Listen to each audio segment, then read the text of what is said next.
নমস্কাৰ আপোনালোক সকলোকে মোৰ ইউটিউব চেনেল টিচাৰ্ছ কৰ্ণাৰলৈ পুনৰ এবাৰ স্বাগতম জনাইছোঁ। আজি এটি খুবেই গুৰুত্বপূৰ্ণ ভিডিঅ'লৈ আপোনালোকৰ মাজলৈ আহিছোঁ। কাইণ্ডলি ভিডিঅ'টি শেষলৈকে চাব, চাই ভাল পালে লাইক এণ্ড শ্বেয়াৰ কৰিব আৰু চেনেলটি যদি এতিয়াও ছাবস্ক্ৰাইব কৰা নাই কাইণ্ডলি ছাবস্ক্ৰাইব কৰিব। চৰকাৰী চাকৰিয়ালসকললৈ এক সুখবৰ, হোলীৰ পূৰ্বে বৃদ্ধি পাব চৰকাৰী কৰ্মচাৰীৰ ডিএ। কিমান শতাংশ বৃদ্ধি পাব ডিএ আমি জানো আহক। 14 মাৰ্চত দেহজুৰি পালন কৰা হ'ব ৰঙৰ উৎসৱ হোলী। হোলীৰ পূৰ্বে কেন্দ্ৰীয় চৰকাৰৰ কৰ্মচাৰীলৈ আহিব আনন্দৰ লহৰ। হোলীৰ পূৰ্বে কেন্দ্ৰীয় চৰকাৰৰ কৰ্মচাৰী আৰু পেঞ্চনৰ বাবে ডিএ বৃদ্ধি ঘোষণা হ'ব পাৰে আৰু ইয়াৰ সমান্তৰালকৈ আমাৰ ৰাজ্য চৰকাৰৰ কৰ্মচাৰীসকলৰ বাবেও ডিএ বৃদ্ধিৰ ঘোষণা আহিব। সপ্তম পে' কমিশ্যনৰ অধীনত বছৰত দুবাৰকৈ ডিএ বৃদ্ধি কৰা হয়।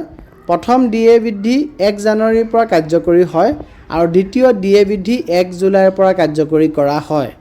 2025 চনৰ প্ৰথমটো বৃদ্ধি 2025 চনৰ 1 জানুৱাৰীৰ পৰা কাৰ্যকৰী হ'ব। ইয়াৰ আনুষ্ঠানিক ঘোষণা 2025 চনৰ মাৰ্চ মাহত হ'ব পাৰে, কিন্তু ডিএ বৃদ্ধিৰ কথা এতিয়ালৈকে আনুষ্ঠানিক ঘোষণা চৰকাৰৰ তৰফৰ পৰা কৰা হোৱা নাই।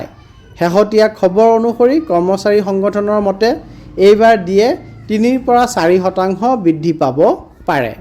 উল্লেখযোগ্য যে যদিহে এজন চৰকাৰী কৰ্মচাৰীৰ মৌলিক দৰমহা 18,000 টকা হয়, তেন্তে বৰ্তমান তেওঁ 50% ডিএৰ অধীনত 9,000 টকা ডিএ হিচাপে লাভ কৰি আছে। যদি ডিএ 3% বৃদ্ধি হয়, তেন্তে নতুন ডিএ হ'ব 9,540 টকা, অৰ্থাৎ তেওঁ 540 টকা বেছি পাব। বিগত বৰ্ষত অৰ্থাৎ মাৰ্চত চৰকাৰী কৰ্মচাৰী আৰু পেঞ্চনাৰৰ 4% ডিএ বৃদ্ধি পাইছিল। আনফালে অক্টোবৰ মাহত 3% ডিএ বৃদ্ধি পাইছিল।